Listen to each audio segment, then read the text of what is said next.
Assalamualaikum semua. Hari ini kita akan sambung pembelajaran dengan subjek Bahasa Melayu.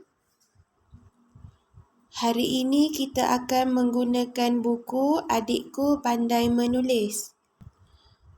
Boleh buka muka surat 9. Jom tengok soalan di atas. Warnakan, sambungkan titik-titik dan lakarkan huruf A. Ini huruf A. Bulan sabit, tiang 1. Murid-murid boleh cuba warnakan huruf A terlebih dahulu. Murid-murid boleh warnakan huruf A dari sini sehingga sini.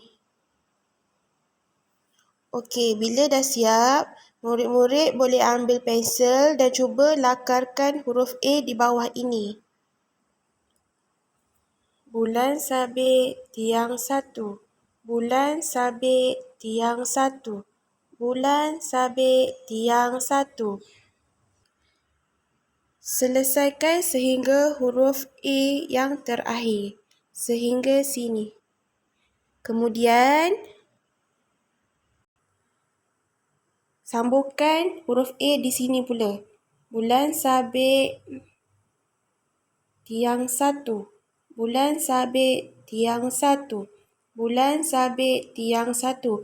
Kemudian, cuba tulis huruf A di kotak bawah. Bulan sabit, tiang 1.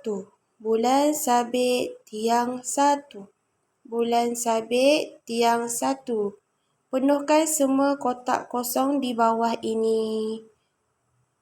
Okey, itu sahaja untuk hari ini. Jangan lupa buat ya. Terima kasih. Assalamualaikum.